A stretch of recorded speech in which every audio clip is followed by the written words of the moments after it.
අයියෝ අම්මා හැම වෙලේම නෑ නෑ කියන්න එපා. මම බයික් එකක් ඉල්ලන්නේ මගේ උපන්දිනේ හින්දානේ. ඔයාලට මට උපන්දිනේට මුකුත් කරන්න බෑ නේ. ඒකේ වැඩක් නෑනේ. අනික මම මෙතන මේ රස්සාව කරලා හම්බ කරලා දෙන්නේ ඔයාලටනේ.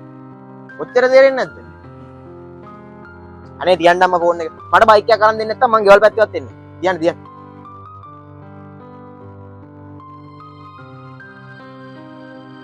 සුජි කායිද උපන්දිනේ? මට ඇහුණා උපන්දිනේ කතාවක් කියනවා. නෑ අයියා මේ වෙන කාගේවත් නෙමෙයි අද මගේ උපන්දිනේ. ඔයාගේ උපන්දිනේ? හැපි බර්ත්ඩේ සුජි ඈ. මට මේ දමිත්වත් කිව්වේ නෑනේ. තැන්ක් යූ අයියේ. මේ තැන්ක් යූ කියලා හරියන්නේ නෑ. අපිට මොකුත් නැද්ද? හරි අයියා මං ගිහින් එන්න මොනවා අරන් එන්න. මේ මොනවා හරි කියලා බෑ. අද අලුතෙන් දාලා තියෙන හොටෙල් එක දවල්ට කෑම ගේමු. දමිත් මොනවද උඹට ඕනේ කියපන්කෝ.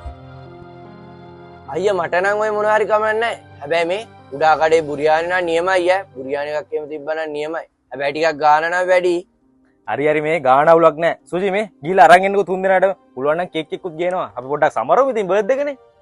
අයියේ මේ මාත් එහෙම අරන් දෙන්න කැමතියි. ඒ වුණාට මේ මගේ අතේ එච්චර නම් මේ වෙලාවේ නෑ.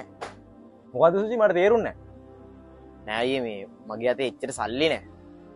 හරි සුජි මං ඔයාව තේරුම් ගන්න. මට ඇහුණු විදියට සුජි අම්මට කතා කරලා බයික් එකක් කිල්ලුවනේ. එලා මං හිතන්නේ අම්මා සල්ලි නෑ කිව්වා. සුජි දැන් අම්මව තේරුම් ගත්තද? මෙහෙමයි. අපි ආසාවෙන් ඉල්ලන දෙයක් නෑ බෑ කියන්නේ නැතුව දෙන්නේ අපිට දෙමාපිය විතරයි. තේරුණාද? හැබැයි සුජි ඒ මිනිස්සුන්ටත් නැති වෙන වෙලාවක් එනවා. ඒ වෙලාවදී අපි මිනිස්සු තේරුම් ගන්න ඕනේ. දෙමාපියන්ට ප්‍රශ්නයක් වුණාම දරුවෝ එතන අනිවාර්යෙන් ඉන්න ඕනේ. හැබැයි අපි දෙමාපියන්ට ප්‍රශ්නයක් වෙන්න හොඳ නෑ. වට තේරෙනවද මං කියන එක? එමයි සුජි දෙමාපියෝ හැම වෙලේම තේරුම් ගන්න. මේ මිනිස්සුන්ට කරදරයක් වෙන්න බෑ කවදාවත්. නමුත් මේ ලාච්චු සල්ලි ඇති කියලා දැන් සුජිට කේක් එකක් අරන්